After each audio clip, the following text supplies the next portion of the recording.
St. Peter's Basilica, huge, monumental, superb. For 120 years, 19 popes and 12 architects contributed to the creation of the greatest Christian temple.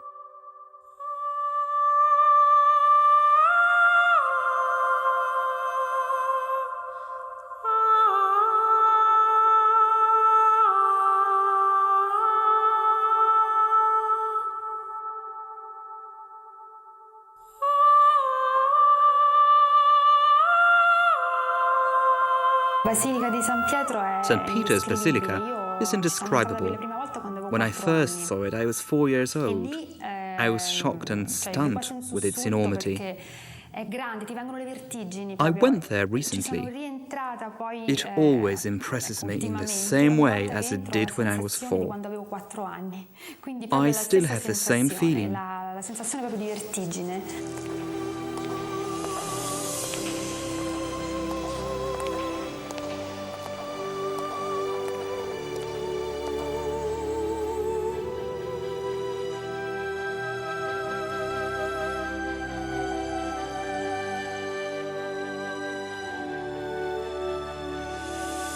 Every time I go there, it's really awesome. It's an experience to be in that. And I often think, here I am sitting in this great basilica, and well, how did I get here?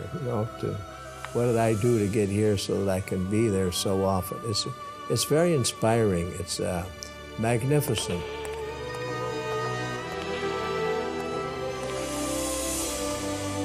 Bramante, Michelangelo, Maderno, Cesari, Sangalo, Fontana, Della Porto and Bernini. It is thanks to them that we can enjoy the temple above the fisherman's grave. The basilica's interior is like a stage for papal ceremonies. Hundreds of statues, altars, marble, gilded bronze, mosaics and papal tombs form a frame for the central point of the basilica. Here, over Peter's grave, Bernini constructed a canopy. It's colossal, but at the same time delicate. It seems small next to an enormous dome of the basilica.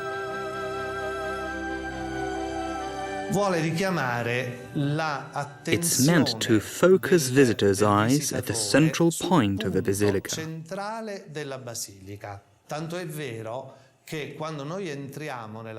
Actually, when we enter, the canopy attracts our sight.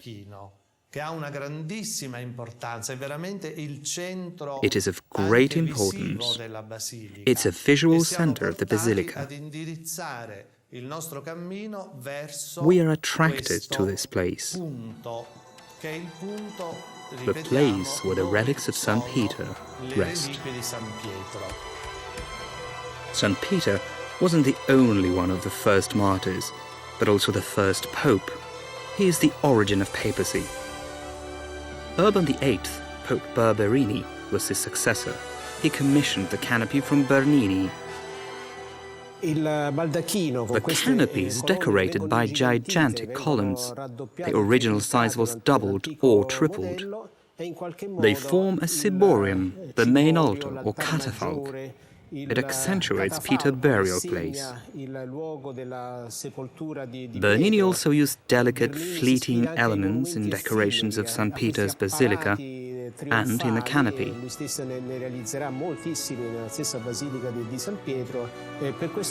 It was supposed to last forever, but at the same time to look light, fleeting, absolutely not static. Bernini's columns have the same shape as the columns which had surrounded Peter's tomb in the old Basilica of Constantine.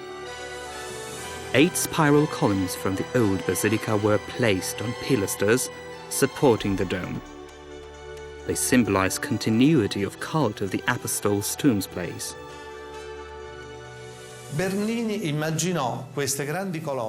designed columns which were 28 meters high. They are as high as a house, but inside the basilica you can't feel it. Bernini used bronze. It wasn't his individual decision. Also, Pope Urban VIII but a big shape and shows bronze rather than marble. È stato proprio il Papa a scegliere il bronzo anziché il marmo.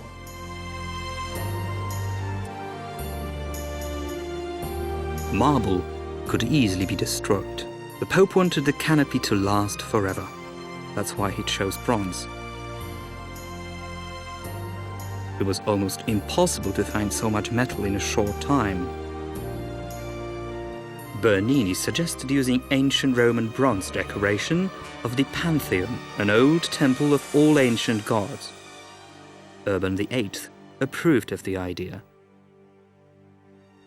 Naturalmente il popolo romano ebbe Of course, qualche Romans were dubbio su shocked by the brutality of the Pope's decision. E ci fu una There was a popular Latin joke. in latino che io traduco in italiano. What che barbarians dice didn't quello manage che to non make, fecero i barbari, the Barbarinis lo did. fecero i barberini. Perché i Barbarians che avevano looted and saccheggiato destroyed Roma, Rome, avevano distrutto but they tante didn't cose, touch ma the avevano bronzes of the rispettato Pantheon. questi bronzi del Pantheon.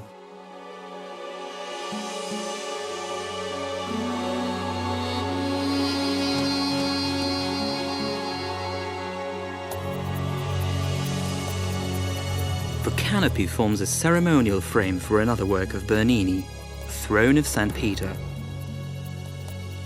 It's actually a reliquary. It's 7 meters high, made of gilded bronze.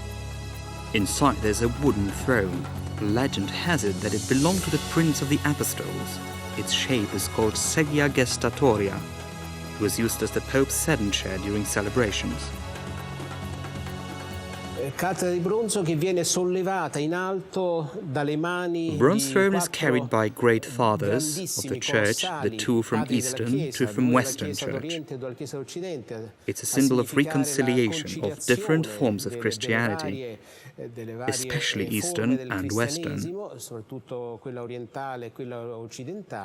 They support together the throne of Peter. La cattedra di Pietro. Pontifical seed-bearers, sediari, are fathers of the Church. St. Ambrose, Anastasius, John Chrysostom, and Augustine. Under the throne there are leather handles to carry the seed. Sediari, when they were carrying the Pope, leaned the sedan chair on their shoulders, holding handles for a greater stability. The handle is slipping out of St. Augustine's hand. The throne doesn't rest on the bearer's shoulders anymore. The throne of Peter is rising, flying to the sky. Bernini wanted to present a miracle, the moment when the throne is slipping out of Sediari's hands and is flying to heaven.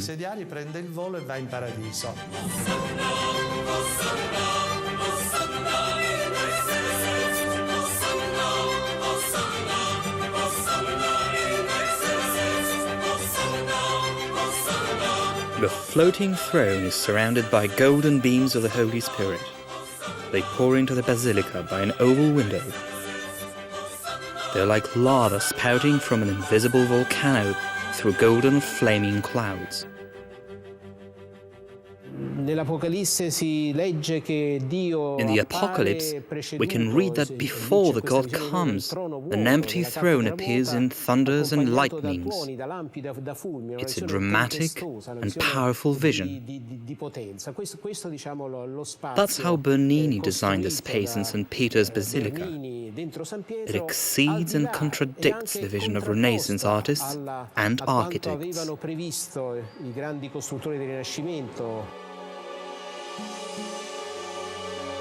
Around the canopy, there are 4 pylons. They create niches for 4 saint statues: Helen, Andrew, Veronica, and Longinus. Above them, there are 4 loggias. Once, the worshippers could see 4 important relics there: Longinus' lance, the one that pierced Christ's side, Veronica's veil, Andrew's head, and relics of the Holy Cross. In the basilica, there are no pictures painted on fragile canvas. They are only in mosaic. This church was supposed to last forever. It was a message of the triumphing 17th century church. On the pillars finials, there are mosaics of 4 evangelists watching over St. Peter's tomb. St. Matthew, with an angel who inspires him. St. Mark with a lion. The Gospel of Mark starts with the story of John the Baptist in the desert. The lion was a symbol of desert.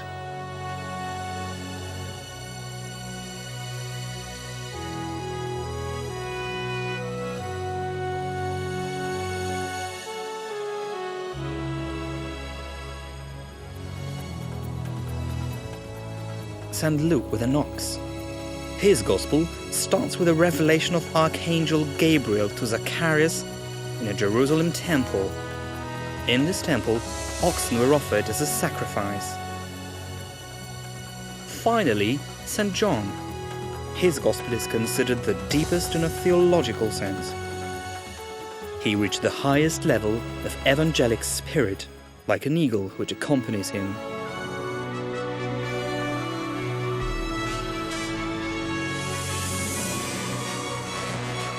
Above the space of the beautiful theatre of faith created by Bernini, there's a dome of the basilica.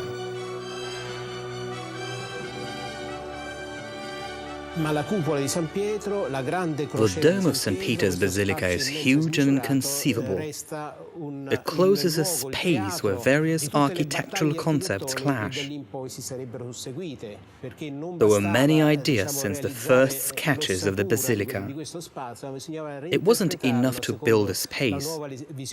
It had to show a new vision of the world arising from counter-Reformation ideas. Ideas of triumphing church. In the 17th century, the church didn't have any political role in Europe, but grew stronger as a spiritual power.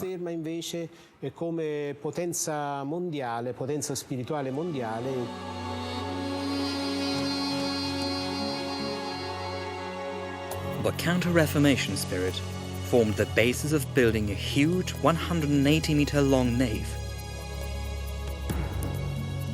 Its creators wanted it to become a stage for great ceremonies and processions.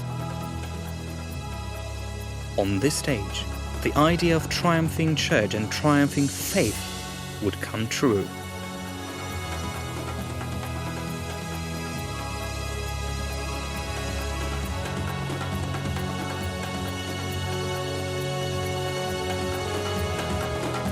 Every day, thousands of hands touch a simple bronze statue of St. Peter from the 13th century.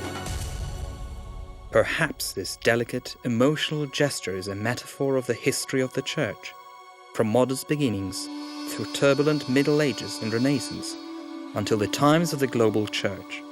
The Church which is today a moral compass. The Church that's trying to go back to the simplicity of the Prince of the Apostles. The faithful go to St. Peter's statue. Very few visit a tomb of Pope Alexander VII, full of marbles and gildings. It's yet another work of art of Bernini. The tomb of Alexander VII, like most of Bernini's works, present action and motion. It's not static. A gilded bronze statue of death creates this action, the movement. The death is raising a pleat of a robe, showing entrance to the tomb. Over the robe, there's a statue of Alexander VII, who is praying and blessing people. It's a symbol of modesty.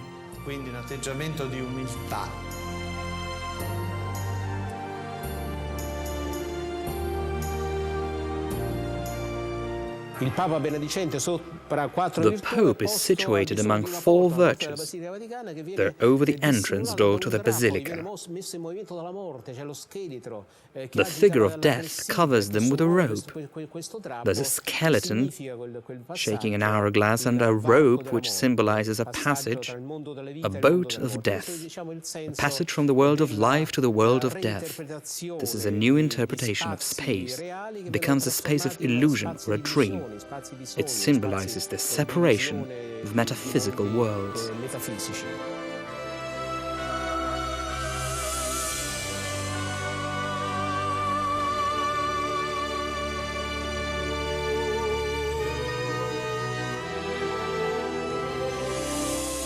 Bernini filled the basilica with movement. The canopy, St. Peter's throne and Alexander VII's tomb are scenes stopped in motion. They show the faithful a great theatre of faith.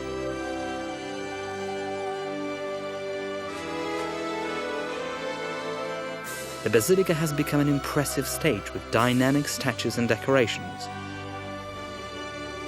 If we go to a nail, we will find a simple statue of an intimate character, contrary to Bernini's vision.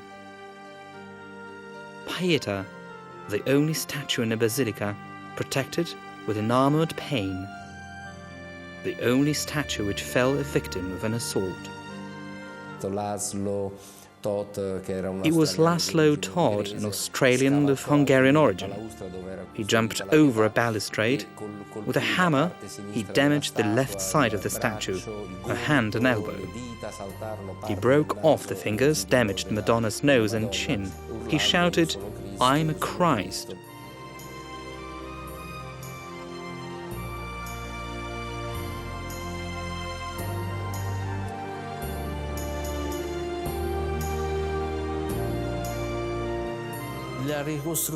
Reconstruction of the statue.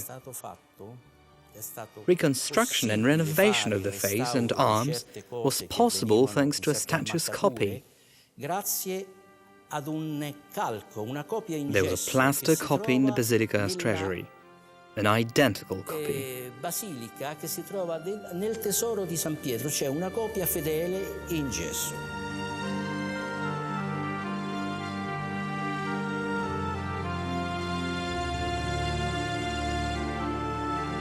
They could make a negative of three-dimensional form and reconstruct the missing elements: Madonna's nose, chin, hands, and elbow. There was only one problem, the problem of material.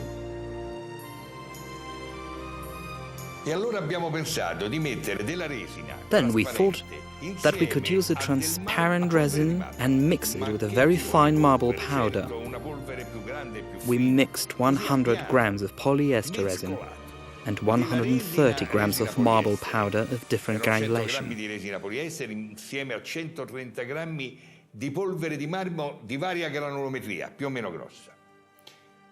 When the polyester congealed, the marble powder became hard, like an artificial marble. It looked just like the real one.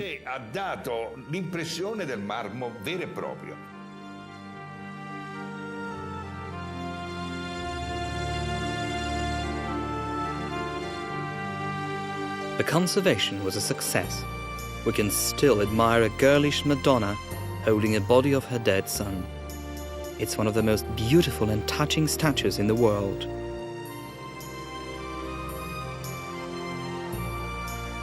Tradition has it that people complained that Madonna is too young.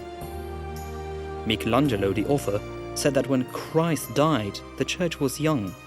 His sorrowful mother is young as well.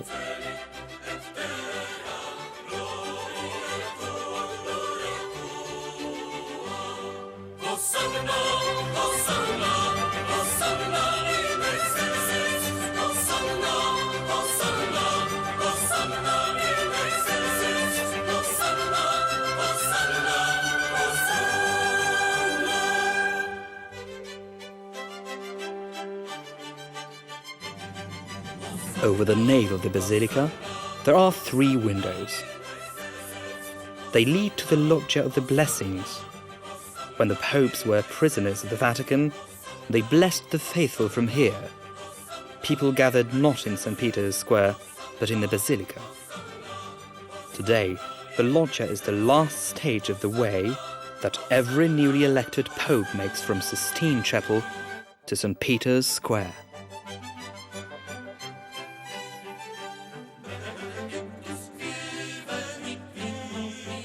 When a new pope stands on a balcony, the first thing he can see is an ancient Egyptian obelisk. Only later can he see a crowd and hanging shoulders of Bernini's colonnade.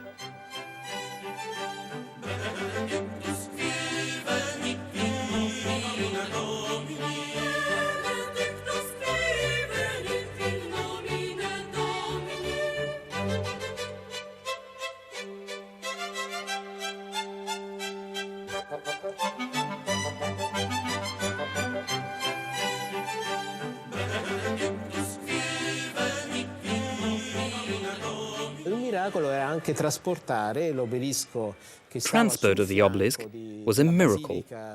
Before, it stood in Caligula's and Nero's circus, where Peter was crucified. The obelisk was the only one that survived, out of 13 or 15 that had decorated ancient Rome. Its transport was a challenge for the engineer Domenico Fontana. There was a competition. Architects and engineers from all Italy took part. Fontana won the competition. While transporting the obelisk, nobody was allowed to talk under threat of death. The ropes started to smolder. A sailor shouted, "Water on the ropes!" He saved the obelisk, but went to prison. Fontana begged the Pope for mercy. The sailor was freed. His family got a monopoly for selling Easter palms in St. Peter's Square. They have been using it until today. The square and colonnade didn't only have a practical function. Fabio Chigi, who then became Pope Alexander VII, suggested another metaphor. La piazza, le due ali del colonnato, the square and the two wings of the colonnade symbolize a church receiving the faithful with open arms. It has an ecumenical meaning. From the point of view of iconography, the shoulders of the church open and welcome the faithful.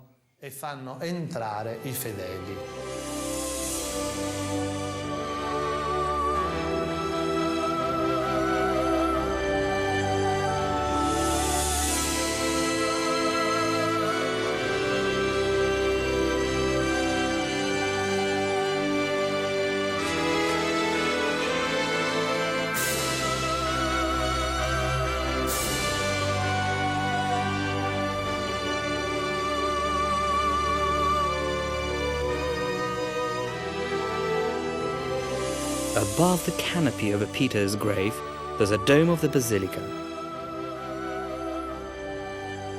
On a frieze surrounding the dome, there are words, "You are Peter, and upon this rock I will build my church." The day when Peter was buried on the Vatican hill changed the history of Rome for centuries.